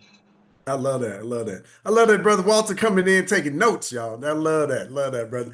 But yeah, just referring to Sister Gwen Ebron, she's one of our teachers inside of the Sankofa Circle with the adult classes, and to the children inside the Sankofa Club as well. But Lamont, come on into the discussion.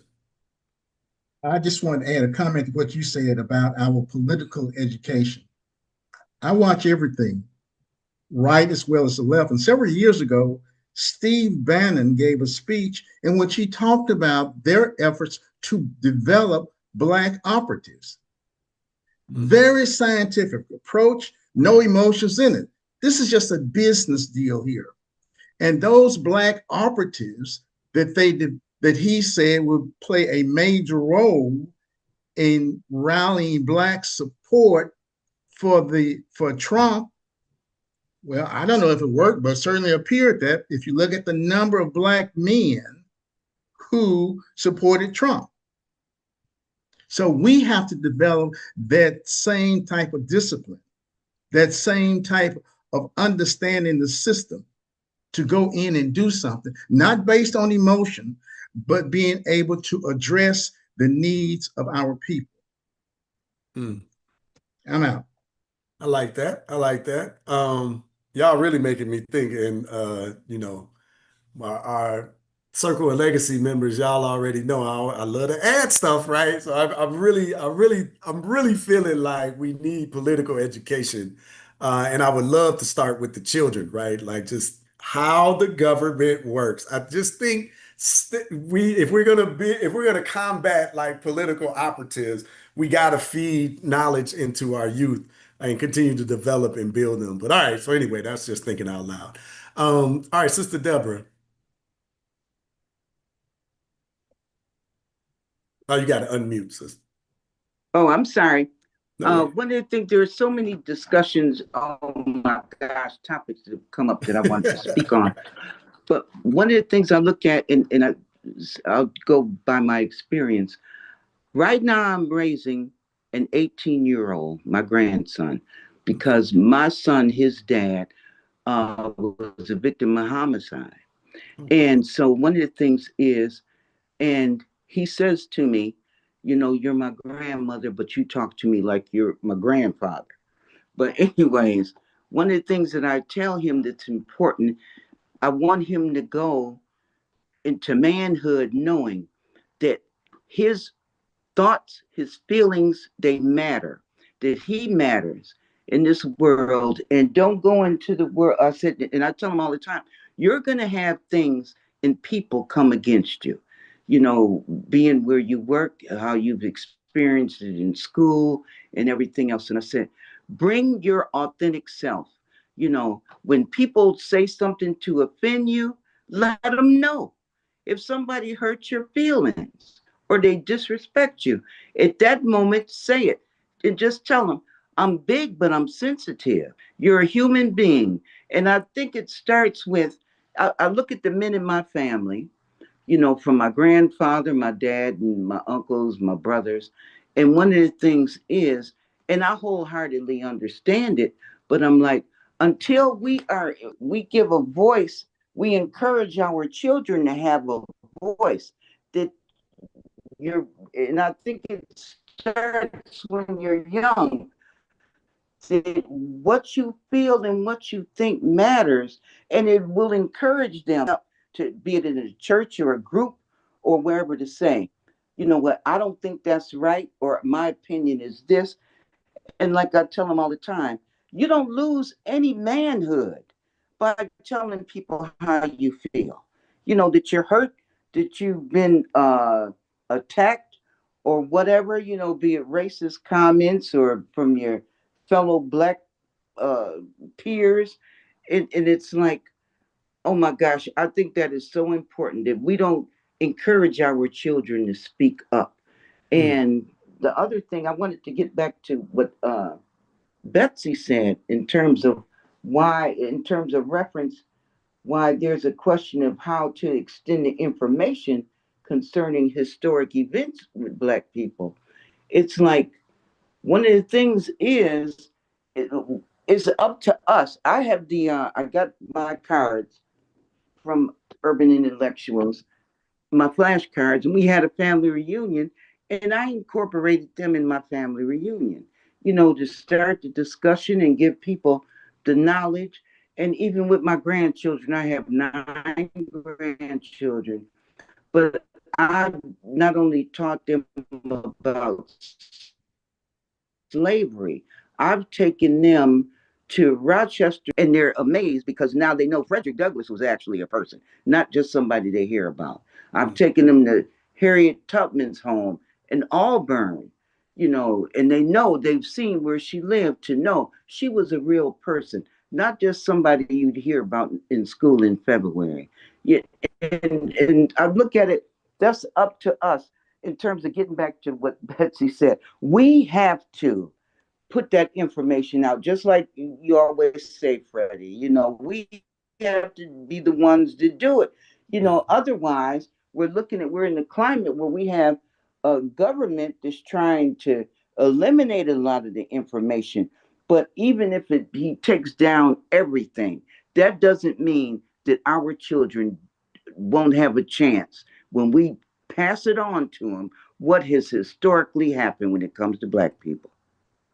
And I wholeheartedly agree in terms of, that when we talked about the riots, there were massacres. There were actually massacres. And sometimes, and one of the things I used to be upset with my ancestors, I'd ask my grandparents questions about when they were kids, and they wouldn't really talk about it. The only thing my grandmother told me, my father's mother, and she said, when I asked, because they moved to Buffalo, New York from Georgia. And I asked, what made you move? And one day, my aunt, her daughter, was walking home from school and she saw a Black man hanging from a tree. And my grandmother said, she told her husband, it's time for us to leave here. She had 7 sons. She said, I don't want none of my boys to get hung. And they moved here, upstate New York. But it's in which is very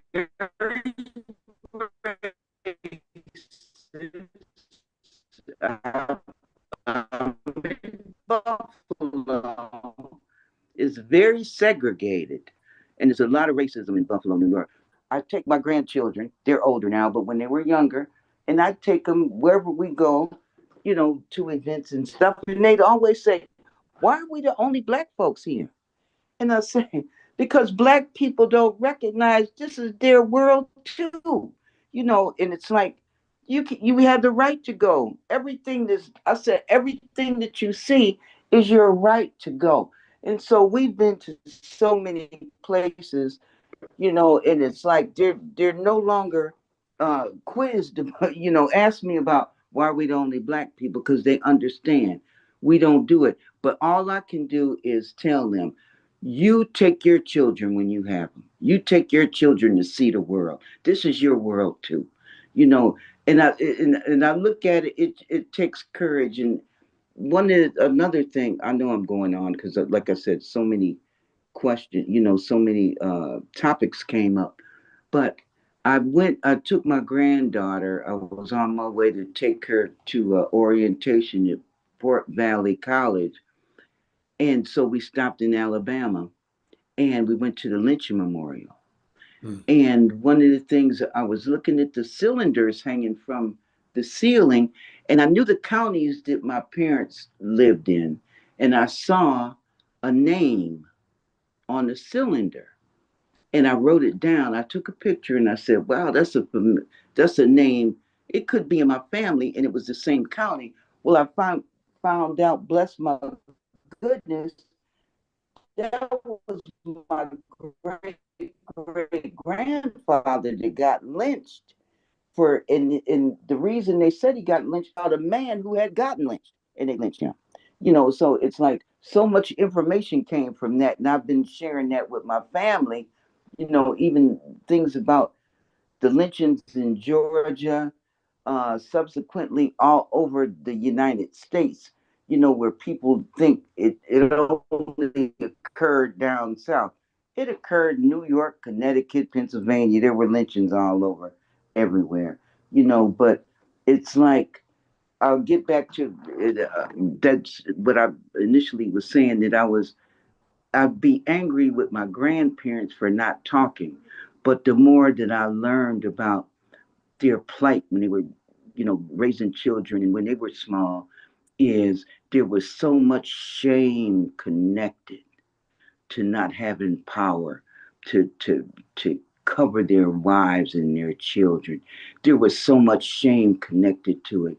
And it was like, I just said, God help, forgive me, for faulting them for not speaking up, because when they left the South, the ones that could and the ones that did, they didn't want to bring the memory of that shame with them. So I understand, but I just look at it. There's so much And America owes, just like South Africa, with the where South Africa made an apology to black people for apartheid. There needs to be someone, this government, standing up and making a public apology to all black people for the institution of slavery, that it was law, that it was okay, and I think that can start some healing, but it'll never be any healing because there's never been a public apology that, and there's a Holocaust museum, but I look at it, the worst Holocaust on United States soil was slavery, and that's where we're at. And there's a book, Post Traumatic Slave Syndrome by Dr. Joy. I can't remember her name The right group. now. But it talks about that we are living examples of the manifestation of slavery, of Jim Crow laws, of Willie Lynch letter. We're living that thing. So, you know what, I can go on and on. I'm gonna stop right now. Maybe I'll talk the next Sunday, but anyway, thank you for giving me the opportunity to talk. No problem, no problem. I know how it is, right? Like there are a lot of good conversation happening. You're taking notes, you're writing down thoughts. Like, okay, if I jump in, I'm going to bring this up, and there's just a lot going on, right? So I giggle in a good way. I giggle in a good way because I get it, and I get excited and carried away myself, right, with these discussions. But I think this is why this is important, right? We clearly got a lot on our mind. We need spaces like this to be able to come together and communicate, and then to work out solutions, right? To work out solutions and figure out how can we individually press forward and do great things for the future, right? The world that's coming after us, right? And I think a lot of us are seasoned enough that we start to think about that, right? Think about those things. So I saw Brother Walter in the comments talked about collecting. Oh, now I can't find the company. I mean, the comment. Collecting historical DVDs such as Eyes on the Prize and Alex Haley Roots to preserve our history for our youth. Um, yeah, I mean, we need everything, right? We definitely need everything moving forward. But I will say, I'm going to plug Urban Intellectuals. Look, we are doing a lot of this work. And Sister Gwen is on. I think she might have dropped off, but inside the Sankofa Club, I just want to share a little bit of this because we had that conversation. There is, uh, as Sister Jan and Alicia talked about, right? There is just a lot available. So I logged into the Sankofa Club. Just don't get into all of the details of the background and what's going on, but there's so much back here. Activity sheet. She was talking about online puzzle games. There's digital downloads. There's a whole lot of stuff going on. But if you jump into the classes, so we're talking about educating our children, our grandchildren, our great grands, literally hundreds of classes, right? So all of these are available to everyone that is a member, right? So homeschoolers are in here, so they have an opportunity to come in and be assisted by our experts. It's fully searchable, right? So any of the conversations that's been had, you can search right here inside. So you want to talk about Africa and Ghana. Here are the classes that we mentioned that there's areas to explore, but a lot of this is already being done inside of our programming, right? So I'm definitely biased. There's no lie about that, but I know that the community is doing this particular work. And for the adults, it's similar inside of the Sankofa Club, Sankofa Circle. That's where we hold our Black History classes for our adults and teens. But we got to get serious about passing along this knowledge to the next generation. Well, we got to, grab it for ourselves as well, because many of us grew up with that hole in our educational system and that lack of identity and understanding. And she talked about, Sister Deborah talked about feeling, right? Feeling inadequate and not being able to protect and provide. And there is a lot of that still going on today, right? Especially when we have these conversations with our elders that just talk about, I wish I knew what I know now 30, 40 years ago, right? So we got to make sure that we're passing that along to the next generation. Lamont says, Frederick Douglass said, power concedes nothing without a demand. It never did, right? And it never will. We must be willing to fight for what we want. And if y'all were around for our 4th of July event, or was that Juneteenth event? Man, it's like the events are running together now. Um, but when we were talking about freedom, right? Yeah, it must have been 4th of July.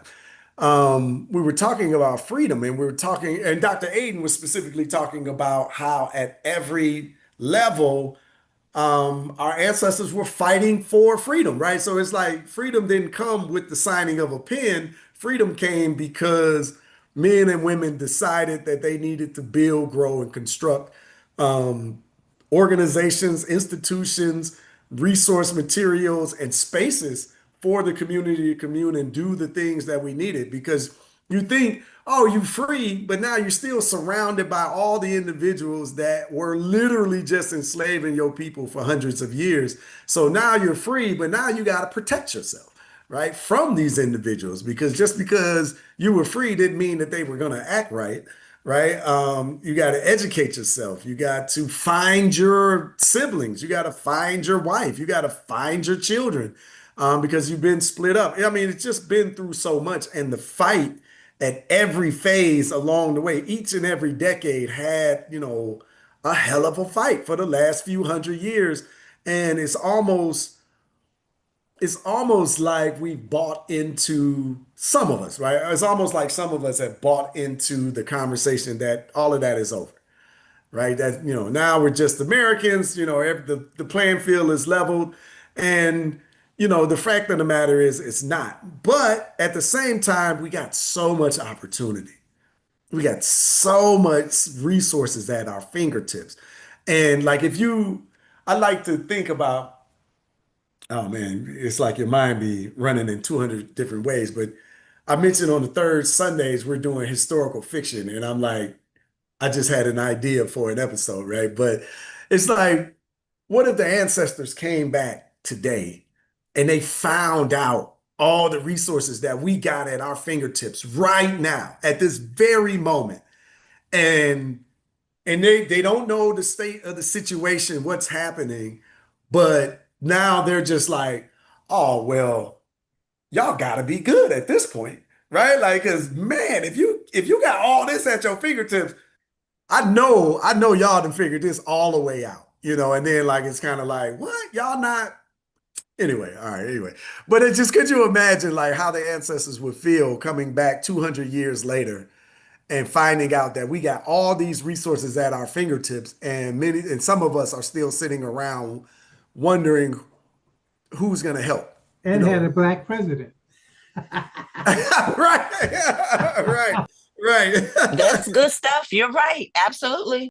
Yeah, I mean that would be y'all gonna see that episode, right? So y'all hold that thought, right?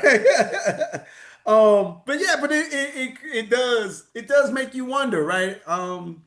Like if Garvey came back and he was like, oh man, the Universal Negro Improvement Association has got to have what we got? Where we at? 1 billion members? Like what are we doing? Like we've grown, we're educating our own, we got our own industries from the beginning to the end. We got full employment across the community, right? Like it's got to be the thing. Um, yeah, that's I'm gonna get to work on that one. Like I like that idea. Um, but yeah, so go ahead, Elisa. Are you jumping in? I saw you unmute. Come on Oh in. yeah, I was getting ready. Yeah, yeah, yeah. I was about to, I, just I just want to say, we people need to stop talking about it and be about it. If you want to do something to make a difference, you have to reach out and pass it on because all the things y'all talked about, Urban Intellectuals has done. They've had classes on wealth, they had classes on stock. We've done everything. They even gave us ancestry kit. And I got my ancestry and I just realized I wasn't fully black, so it made me mad. So I didn't want to say nothing about mine. But because my parents were back then were secretive. They didn't, tell you what happened to your great great aunt and cousins or great great grandmother got raped by the white man and there was a master. They didn't tell us things like that. But then now I grew up at the point where I would say, I'm not watching a movie unless there's at least one black person in it. And everybody said, "Oh, you just racist." I says, "No, this is racist. If I can't watch a movie and I can't see one person, black person in it, no, I'm not watching it. I want to be, have history and education, not to know that." See, it made me feel like there weren't black people back then. There weren't black people in the movies, or there weren't black people in this city or town. But Sankofa Club is awesome. I mean, it gives you the opportunity to learn more about our history, and also with the kids. The kids, they run the program. They're the kings and the queens. They do the program. We just sit up as adults and let them do it. They bring the most awesomest presentations you will ever see. These young people play instruments, they know poetry. They're the next generation that Sankofa has built up. These young people speak up. They don't, have to be shy about anything. And if they are shy, they always someone else will help them out. So, and then Tamiko, she does a wonderful job in keeping us informed with everything, and which I truly enjoy because I got so many emails from her. I almost had to say I'm going to block you, but some of her information is very informative. She does a new members class and telling them about the different websites and the tutorials that's being taught, that they're recorded. So everything you would need is right there in that website.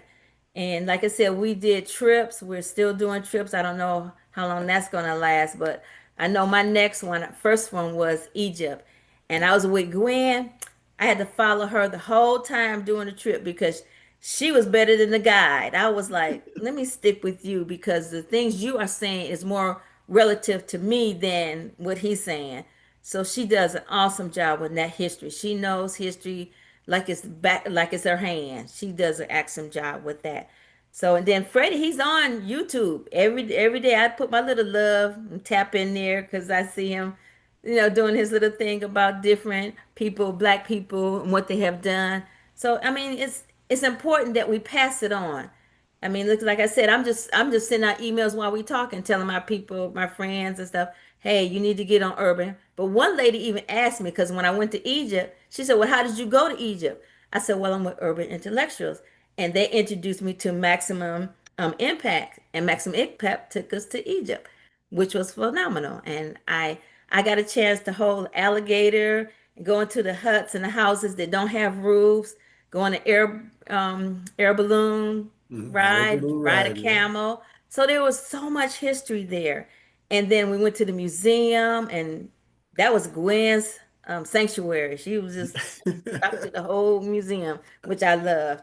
And it's just nice to know that this organization, when I first heard about it, was in 2019 because I bought the first volume cards because I was trying to incorporate Black history in my church. So every day, I would put up information about who did this on a bulletin board at the church. And then I got young people and adults. That Sunday in Black History Month, we had one adult and one child that would speak on somebody totally different. I said, I don't want to hear, but I know who Martin Luther King is. I know who Rosa Parks is. You pick one of these individuals that you do not know, and I had them to reenact that person, even dressed like the person. So I incorporated that through my church from Urban Intellectual. So there's so much history that they put out that it's almost you can't retain it all because there's so much of it. But I'm enjoying the point that everybody's when we have our Sunday dinner that everybody has their opinions on everything and speak up, and which is awesome to do. So I just want to say, and then Gwen and Dr. Lewis, they did the 31 hours of marathon, Black History Marathon, never done before. And they did a fantastic job. They had people there at the church and had people online. So that was of history. That is history in itself. So we just want to keep, having this to go on by making sure that we do take our time to just pass this on, pass the link on. I don't want it to end because I mean I'm gonna lose some good friends, and I've met people and we're traveling together now. From that one trip to Egypt, they'll call me up, "Hey, we going to Ethiopia. You going?" if y'all going, I'm going because I want to get the Ethiopia Bible. That's what I want to go for. So I told him, I says, yes, I'm ready to go. So I'm very diligent in being a part of Urban Intellectuals, and I'm thanking you, Fred, for everything that you did, Freddie, because without you, there wouldn't be an Urban Intellectual. Thank you, sister. I appreciate that. You're gonna love Ethiopia, by the way. And Oh, good. this not on your radar, but the food is fantastic. Like Mm. it's gonna change how it's gonna kind of mess up. Ethiopia You go get is Ethiopian food here because our now you're gonna be church. bougie. It's like, Yeah. oh, y'all not quite making this right. Like, let me in the back. You Oh, know? But it's a fantastic experience. You're gonna love it. okay, good. Thank you. I definitely appreciate all the kind words as well. All right, Oh, we'll close out with Brother Gerald. Come on in, Quick young man. question: when you go to Ethiopia, uh, anyone go to Lalabella? Yes, You've been there? yes, Oh my yes. God! Oh yeah. Oh, what an experience. Oh Yeah, my what an God! experience. Yeah. All right. If Yeah, you we go get into again, multiple I'm okay, going churches. what with is you. that? What is that? Because I'm going to go in April. It's the Rock Shrone churches. You've probably What? seen them. Hold on, I'm Oh, saying that Russian word churches. wrong. Yeah, look it up. Yeah. Lalabella was a king who went to Europe and he came back with Christianity and he carved out of a mountain, what, 11 or 12 churches, Yeah, all 13. stone. Mm, And wow. it's like going to, I've been to Jerusalem. It's like being in Jerusalem. I want to go to Okay. Lalabella. Oh, look at this. Oh my All God. Go right. ahead, brother. Oh my Yeah, man. Awesome, Freddie. Quick yeah. question, Lalabella. I was told that getting there is really, really hard physically as far as getting to the actual site. Yeah. Yeah, I don't even want to. It's gonna be, you can do it.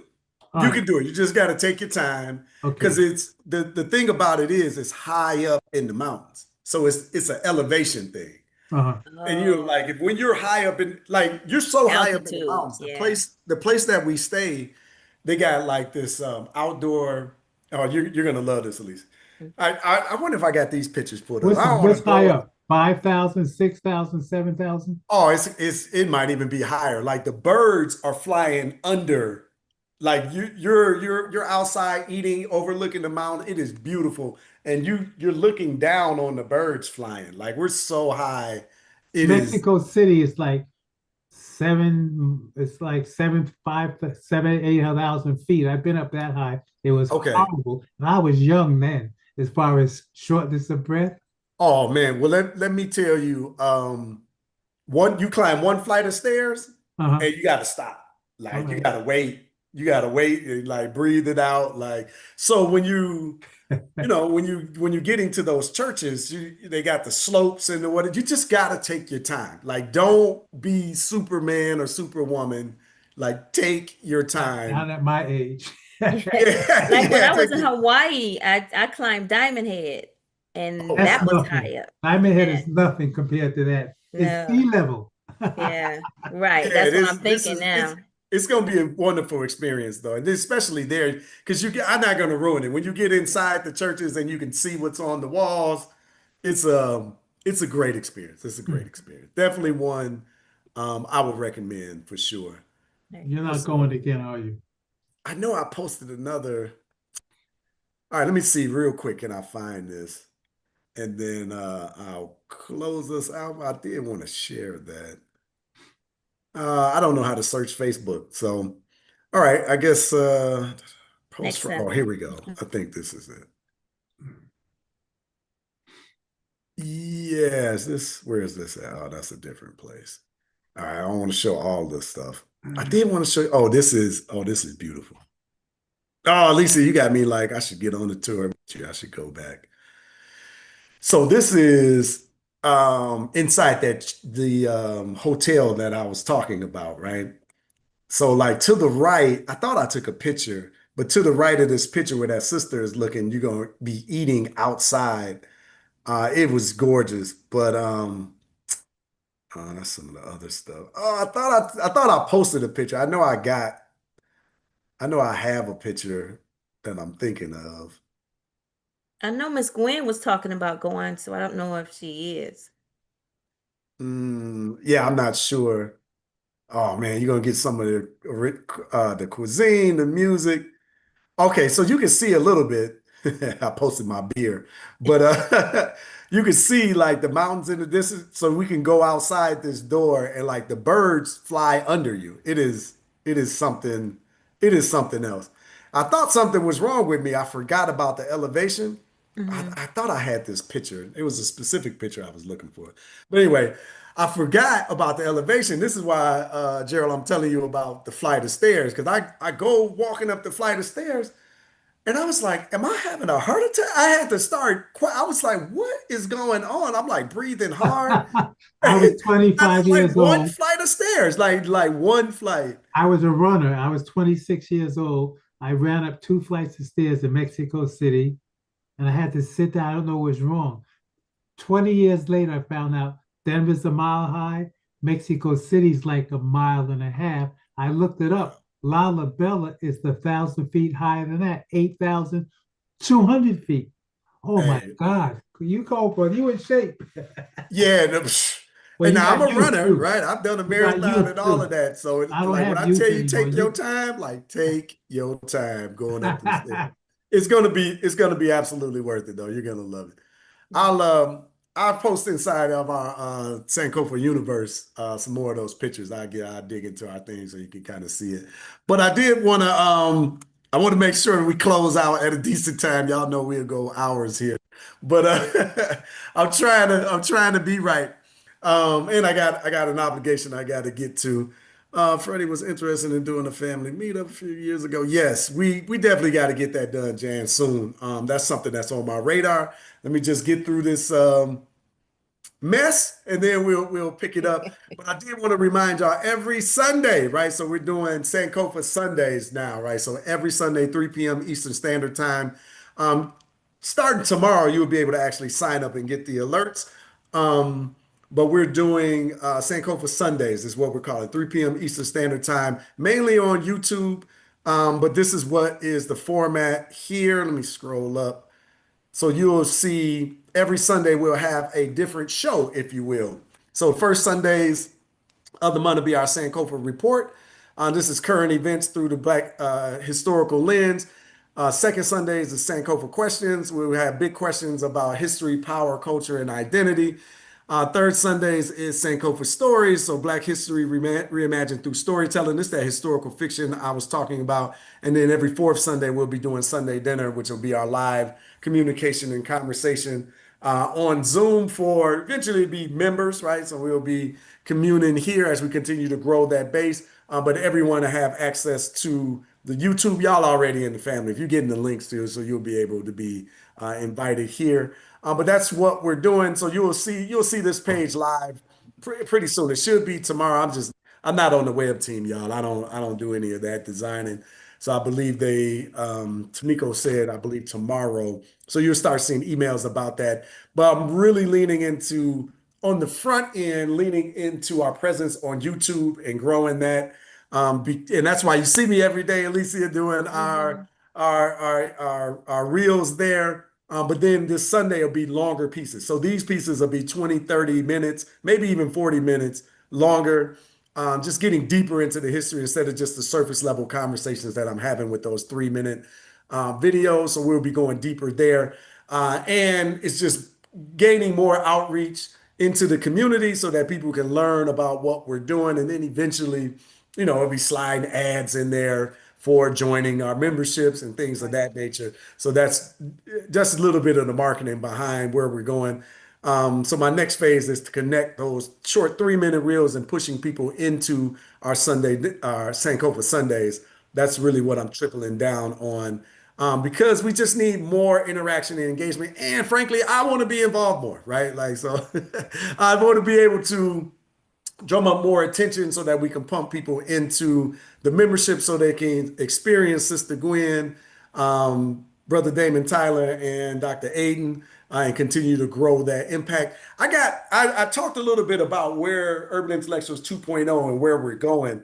So this year and last year, I've been traveling a lot of the museums here in the United States. I don't know if y'all know, but there are over 300 African American museums in this country. And I've been trapped, not the 300, but I've been going to as many as I can. And I've been meeting the curators and the owners of these museums. And y'all, they need us too, right? They need our community. They need people to show up. They need support. So I think it will be a good idea to start collaborating with these museum owners that have the history, right? So Brother Walter talked about,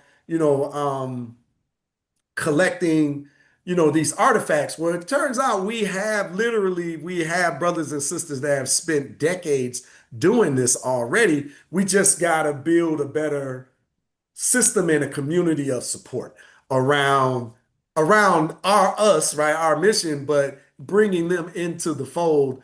And as Sister Jan talked about doing our meetups, right? Like urban intellectuals needs to come together domestically so we can do this around these important towns. We already got connections with a lot of these museums. So I want to start building out the ecosystem a little bit stronger and not just doing things online, y'all. If you already know, I love to be online and it's nice and easy. But we got to get our hands dirty so that we can start to meet each other and have conversations that we need to have in person that don't need to be online, right? So wink, wink. I think everybody understands that. Yeah. But yeah, so I appreciate y'all being here with us this afternoon. I'm going to say evening, but we're moving into the evening, right? So hopefully you enjoyed this edition of Sunday Dinner. Please go to San Diego. Chuck, okay. I love an introduction, right? Okay, yeah, I love that. I was just in San Diego earlier this year. I wish I would have said something sooner, right? But yeah, I appreciate y'all joining us for this edition of Sankofa Sunday. This was our Sunday dinner, a beautiful community and opportunity to come together, be heard, communicate. And then, I had like a whole list of questions, but I love to leave the conversation organic. Wherever we take it is where we go. So hopefully y'all enjoy that format, and I'll see y'all next month.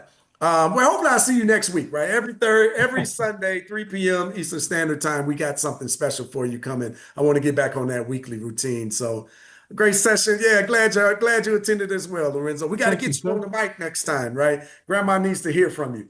But I appreciate y'all being here. Gerald, welcome back. We got you back in the fold, good brother. And thanks for your contribution. Thanks everybody for, chiming in and engaging, and welcome Brother Walter to the community. Appreciate y'all on YouTube. Just stay connected to your emails. Y'all know we always got something coming out. But every Sunday, 3 p.m. Eastern Standard Time, we got something for you. So, if you're not following us on YouTube, please do that. You can just search Urban Intellectuals. Go to YouTube, search Urban Intellectuals. It will come up, or the URL is youtube.com/ no, and it's like weird because they put an @ symbol in there. I don't know why they do that, but all right. Well, I thought I was going to give y'all the link. Maybe I'm not. There we go. All right, let me just make sure. Yeah, please follow us on YouTube and connect with us there. A lot of good information coming out. We just go way deeper inside the membership. You're going to tell us the URL. Oh, I dropped it. I'm sorry. It's in Okay. there. youtube.com/@urbanintellectuals.com. Okay. Yeah, it's an @ symbol. I don't know why they do that. But if you go to YouTube and just search Urban Intellectuals, it'll pop up. We're growing pretty quickly over there, so I appreciate that. But welcome all our new people into the fold, into us here at Urban Intellectuals. Again, we go way deeper inside of the membership, even for your children, right? So if you have those, but $100 gives you 100 days of access, right? To support the mission and to see what we're really offering inside of the community. But all right, I'm already over, but I appreciate y'all being here, and I will see you next week, right? Every Stay safe, Sunday, everybody. 3 p.m. Eastern Standard Time. Hotep, I love that. All right, peace and blessings, everybody. Love, peace, and power to the people. Hotep, everyone. Bye, everybody. Hotep Stay safe. family. Love Okay. you. Love you. Okay. See you next Love y'all. week. See you Next week. Welcome, Walter. Hotep, love Yes, y'all. welcome, Brother Walter. Glad to have Love it. you. Good to Thank see you. everyone. Thank you.